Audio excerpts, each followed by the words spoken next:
Hola, bienvenidos a este primer episodio de Finanzas para Micropymes. Un episodio que vamos a dedicar a entender qué es una micropyme, porque hasta ahora lo que estamos hablando es de pequeña empresa, mediana empresa, gran empresa, micropyme y al final nos liamos un poco. ¿Qué diferencia? ¿Existe alguna diferencia entre pequeña empresa y micropyme? ¿O entre mediana y micropyme? ¿O entre mediana y pequeña? Pues sí, existen diferencias. Vamos a echarle un vistazo. La micropyme es aquella que tiene menos de 10 empleados y factura menos de 2 millones de euros. Repito, menos de 10 empleados, menos de 2 millones de euros de facturación. La pequeña empresa está entre 10 empleados y 50. Entre 10 y 50 y factura menos de 10 millones de euros de facturación. Esa es la pequeña. La mediana es la que está entre 50 y 250 empleados y factura menos de 43 millones de euros. Y la gran empresa es la que tiene más de 250 empleados. Con lo cual ya vemos que existe una diferencia que varía en función del número de empleados y el volumen de facturación.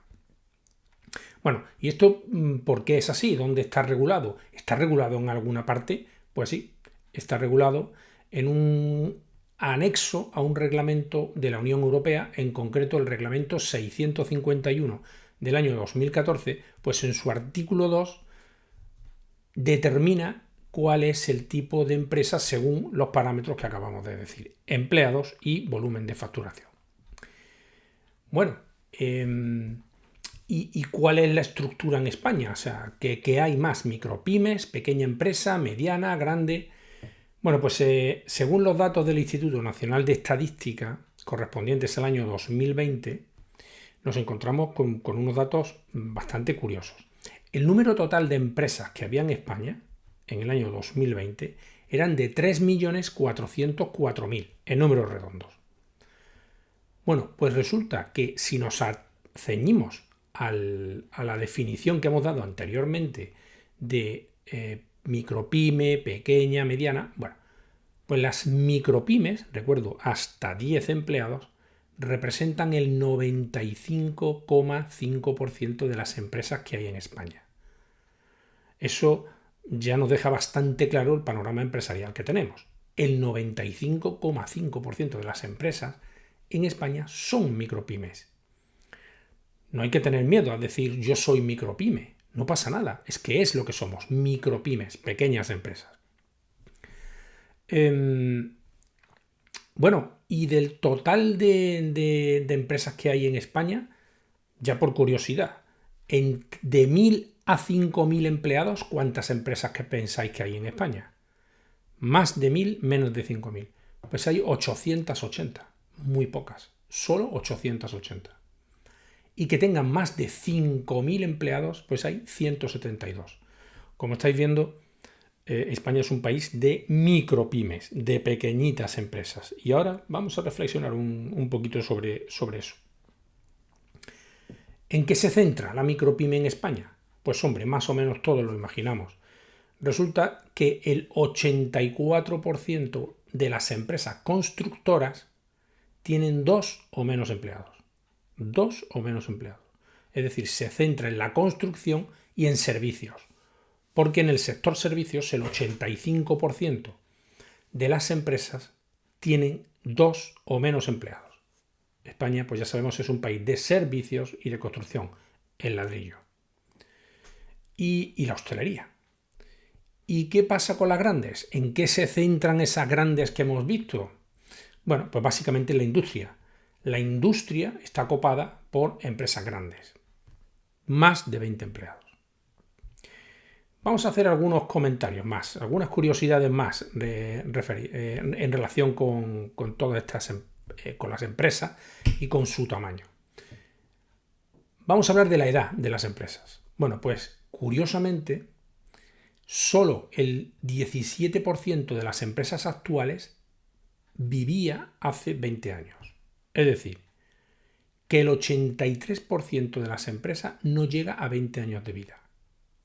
Pues eso lo que nos está diciendo es la enorme rotación que existe entre las empresas y la enorme mortalidad que existe entre las empresas, porque si el 83% tiene menos de 20 años de antigüedad, pues ya sabéis la tasa de perduración de una empresa en España cuál es.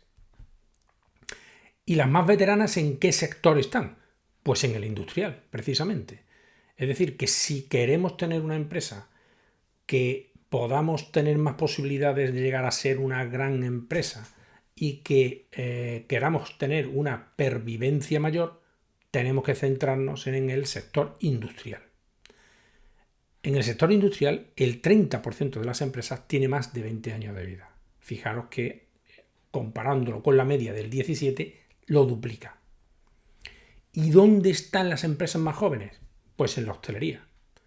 El 25% de las empresas de la hostelería tienen menos de 2 años de vida. Y aquí es donde la micropyme pues sale perdiendo. Recordamos, micropyme 95,5% de las empresas que hay en España. Bueno, pues son las micropymes son las que menor esperanza de vida tienen. Recordamos que solo el 17% de las empresas tiene más de 20 años de antigüedad. Lo cual estamos viendo a qué conclusión nos lleva. Pues que a medida que el número de empleados crece la esperanza de vida de una empresa. Mientras más pequeñitos somos, menos probabilidad de supervivencia a largo plazo tenemos. Lo cual nos tiene que hacer que pensar mucho. ¿Cuáles son los sectores o los servicios que más empresas se crean? Inmobiliario, ladrillo y servicios personales. ¿Cuáles son las empresas que más han perdido, los sectores que más empresas han perdido? Pues clarísimamente el comercio, que ha perdido en el año 2022, ha perdido 8.300 empresas en España. Con lo cual ya estamos viendo claramente cuáles son los sectores de supervivencia y los sectores que más claramente de futuro tienen. Vamos a hablar de empleo y pymes y micropymes. Las pymes, ahí englobamos a micropyme, pequeña empresa y mediana empresa, con asalariados, a junio del 2022, daban empleo en España a más de 9 millones de personas. 9,3 millones de personas exactamente. Las grandes empresas dan trabajo a casi 6. Y las micropymes, si solo nos centramos en las micropymes, dan trabajo a 3,5 millones de personas. Fijaros lo que esto significa, es decir, que el 95,5% de las empresas que existen en España son micropymes y que solo dan trabajo a 3,5 millones de personas. Y a la hora de crear empleo, en el año 2022, ha sido precisamente el de la micropyme el que menos empleo ha creado, siendo el de la gran empresa el que más empleo ha creado. Es decir, el crecimiento de la pyme y de la micropyme es mucho más lento que el de la gran empresa. La gran empresa tiene menor volumen de empleados, pero tiene mayor potencial de crecimiento. ¿Y esto a qué nos tiene que llevar? O sea, ¿a qué razonamiento es el que tenemos que hacer? Pues que una micropyme, como he dicho anteriormente, crece a un ritmo muchísimo más lento y tiene una posibilidad de llegar a los 20 años bastante menor que el de una gran empresa o el de una gran empresa. ¿Y por qué? ¿Qué conclusiones podemos sacar de aquí, de todo esto? Bueno, ¿por qué se produce esto? Pues se produce porque la gran empresa actúa de forma profesional. Es decir, tiene procesos definidos, cargos definidos y profesionalizados. No hay paternalismo. Se investiga constantemente en mejoras, se analizan los datos y se monitoriza absolutamente todo. La micropyme actúa de forma personalista, que es justo lo contrario. La empresa tiene muchísimos datos, muchísimos, en una empresa hay muchísimos datos, pero no suelen estar monitorizados y no se usan para ver tendencias, para ver desviaciones y para sacar conclusiones. En una gran empresa sí que se utiliza. Los datos son los mismos, evidentemente en proporción al tamaño de la empresa, pero ahí sí que se analizan. En una micropyme normalmente no se suelen utilizar. En una gran empresa la estructura financiera está muy controlada. Sin embargo, en una micropyme la estructura financiera lo más normal es que incluso hasta se desconozca. No se trata, la estructura financiera no es decir yo voy a pedir préstamos baratos en el banco, mira qué bien me tratan en el banco, no. Es saber cómo financiamos el activo. Con todo el dinero que nos han dado, tanto bancos como proveedores, como acreedores, con todo lo que nos están financiando, ¿cómo financio yo mi activo? ¿Cómo tengo financiada mi empresa? Esa estructura financiera es mayoritariamente desconocida por la micropyme. Sin embargo, es muy conocida y perfectamente controlada en la gran empresa. En la gran empresa existen presupuestos y además individualizados y existe un seguimiento. En la micropyme normalmente no hay presupuestos y no hay seguimiento. Es decir, trabajamos y no estamos midiendo nuestros resultados. En la gran empresa los cargos están profesionalizados. Es decir, la incorporación de nuevo personal se lleva a cabo tras un serio programa y proceso de selección de personal. En la micropyme no. Los cargos se suelen otorgar de forma personalista y la incorporación de nuevo personal se hace de una forma, normalmente, digo de forma habitual, no profesionalizada, sino por sensaciones. Yo tengo la sensación de que esta persona, yo tengo la sensación, los procesos de selección son completamente diferentes. En una gran empresa, la dirección está sujeta a auditoría interna y además escucha a su directiva. En una pequeña micropyme no.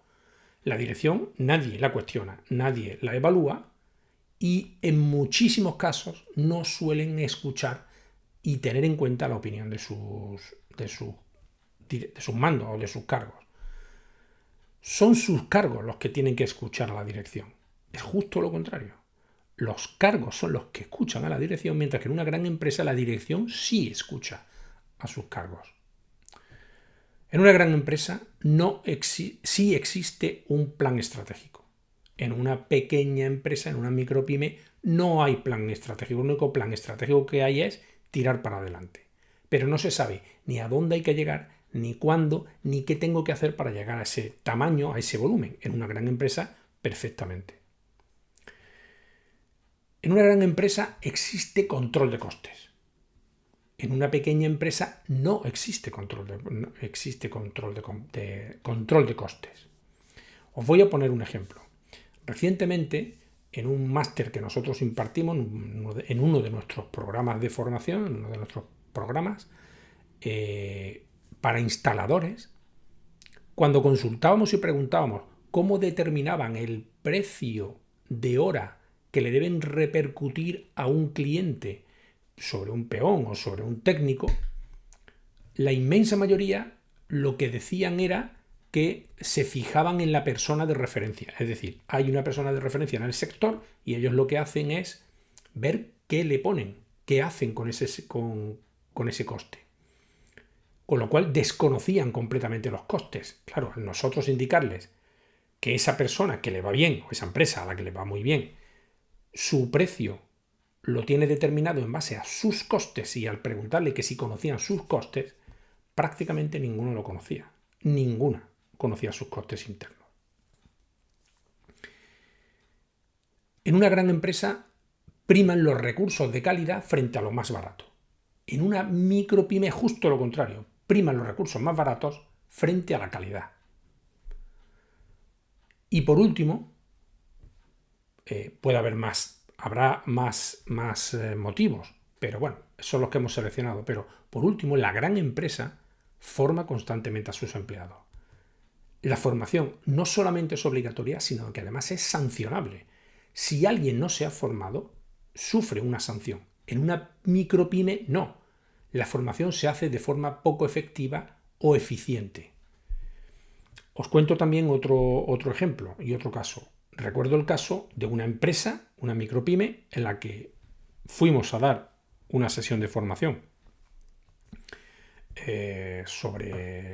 fuimos a dar una sesión de formación sobre la estructura financiera sobre ciclo de cobros y pagos, y estando formando y estando en la sala de formación, pues entró el dueño de la empresa. El dueño de la empresa, un señor muy mayor, muy mayor, muy mayor. Dentro de la empresa estaban los hijos, y el señor, cuando preguntó que qué hacíamos allí, os podéis imaginar, interrumpir una sesión de formación para decir, bueno, ¿qué hacen ustedes? ¿Qué hacéis aquí? Que no estáis trabajando a sus empleados. Y dijo, no, es que nos estamos formando. Y dijo, formarse, lo que hay que hacer es vender, terminar de vender. Y se cogió y se marchó. Bueno, eso, que es devastador, evidentemente, para la moral de la empresa y para los empleados, pues lo que significa es el nulo aprecio por la formación. Evidentemente, esa empresa hoy en día es una empresa muy pequeña y es una empresa que está pasando por dificultades, porque los empleados de valía pues ya no están en la empresa, evidentemente. ¿Qué conclusiones podemos sacar de todo lo que os he contado, de lo que hemos hablado? Primero, la micropyme tiene que dejar de pensar como un autónomo. Tiene que empezar a pensar con mentalidad de empresa. La micropyme es el siguiente paso a un autónomo. Un autónomo empieza a tener empleados y en un momento determinado constituye una SL, normalmente porque se lo dice su asesor, su asesoría, su asesor fiscal, pero sigue con mentalidad de autónomo. No, una micropyme tiene que empezar a pensar con mentalidad de empresa. Segundo punto, tiene que saber delegar. La dirección, ese director, ese ex autónomo que hablábamos antes, no puede con todo. Lo cual eso sí limita el crecimiento. Si no delegas, limitas tu crecimiento, te estás autolimitando, ya no puedes más. El día tiene 24 horas y no puedes seguir trabajando ni puedes crecer. Tercero, la micropyme tiene que profesionalizar sus cargos y escucharlos. No puede ser que cuando necesitas un director financiero, el director financiero sea quien lleva la contabilidad porque lleva la contabilidad fenomenal y seguro que nos va a dar alguna pista, algún tal. No, la experiencia nos dice que eso no es así. Cuando se profesionaliza el cargo es cuando se avanza. Pero sobre todo, y lo más importante, es escuchar. Porque cuando un director financiero en una micropyme dice, oye, tenemos que cambiar, ojo con esto, ojo con los plazos de cobro, ojo con los plazos de pago, normalmente es como si ese gerente se viera tocado en su alma, porque claro, hay alguien que se acaba de incorporar en la empresa que es al que le ceden parte de una gestión que llevaba el gerente. Entonces, empezar a hablar de todo este tipo de cosas es como si te tocan el alma. No, hay que acostumbrarse y hay que ser consciente que hay que escuchar, que uno no siempre lo hace todo bien y que siempre va a haber alguien que nos diga, oye, esto es la mejor forma de hacer las cosas. Cuarta, la micropyme tiene que empezar a exigir. Tiene que exigir a bancos. Tiene que exigir a sus asesorías. Tiene que exigir a los gestores de sus redes sociales. Como eres una micropyme, pues los bancos te tratan pues, como una micropyme. Incluso hay micropymes, hay gerentes de micropymes que ellos mismos dicen, yo no soy empresario. Lo manifiestan claramente. No entienden que la visión y la mentalidad es la de un empresario. Y que si quieren crecer, esa mentalidad tiene que desaparecer. Y tienen que empezar a exigir, oiga, yo necesito esto de financiación y no lo que usted en sus presupuestos tenga. Yo necesito financiarme de esta forma. Pero claro, para eso hay que saberlo. Y hay que tener claro de qué me quiero financiar. ¿Cómo quiero financiarme? Tengo que exigir a mis asesorías. Claro, si yo pago 30 euritos al mes a mi asesoría, no puedo pretender tener unos servicios que cuesten 200 o que cuesten 150. Si pago 30, tendré servicios por 30. Pero si decido pagar más, lo que no me pueden dar es servicio low cost. Es decir, yo si pago por lo que quiero, necesito que se haga bien. Ni os cuento, y todos conocemos, la cantidad de cosas y de problemas que hay empresas que tienen con sus asesorías porque se limitan a pagar lo menos de lo más barato y lo mínimo para que yo no tenga problemas. Quinto, la micropyme tiene que tener una estrategia.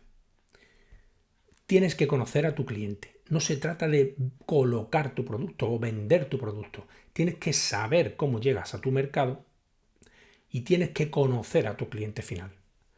Y eso requiere reflexión seria y muy probablemente ayuda externa. Alguien te tiene que hacer pensar sobre quién es tu cliente, qué es lo que quiere tu cliente, porque a lo mejor tú quieres vender tu producto y no te estás enterando de qué es lo que tu cliente necesita. 6. La micropyme tiene que conocer sus finanzas. No se trata de que te pongas a llevar la contabilidad. Un gerente no se va a poner a llevar la contabilidad, ni es su trabajo ni cobra por eso. Pero lo que sí tiene es que saber sacar conclusiones sobre sus estados financieros, con lo cual necesitas saber y entender de finanzas. Porque al final, todo lo que ocurre en una empresa, todo va en un solo embudo, que es el del euro. Al final todo se tiene que materializar en dinero, tiene que hacerse rentable. Y afecta y muchísimo la estructura de la financiera de nuestra empresa a esa conversión. Y séptimo y por último, pues la micropyme tiene que dedicar tiempo a formar a sus empleados y a sus directivos y gerentes. La formación es vital para el crecimiento. Y no solo formación en el ámbito de la actividad, es decir, si tú eres un zapatero, pues tienes que seguir aprendiendo nuevas técnicas de curtido, de tintura, de cosido, pero no solamente eso, es que además, aunque tú seas zapatero, eres empresario. Con lo cual, necesitas saber y conocer bien tu empresa. ¿Qué es lo que tienes entre manos? Porque tu empresa tiene una vida propia y necesitas conocerla. Y necesitas conocerla desde un punto de vista financiero. No te hace falta estudiar una carrera ni un máster. Lo que te hace falta es dedicar tiempo a estudiar aquellas materias clave para aprender lo que todos conocemos como decir al grano para poder gestionar de manera correcta y eficiente tu empresa y en poder tomar decisiones sin miedo a equivocarte. Esto es lo que puede hacer que dejes de ser una micropyme y que avances al siguiente escalón. Recuerda lo que hemos hablado. A medida que subes en el escalón, la esperanza de vida aumenta. Al final, todo se resume en un único objetivo, que es profesionalizar la gestión de la empresa.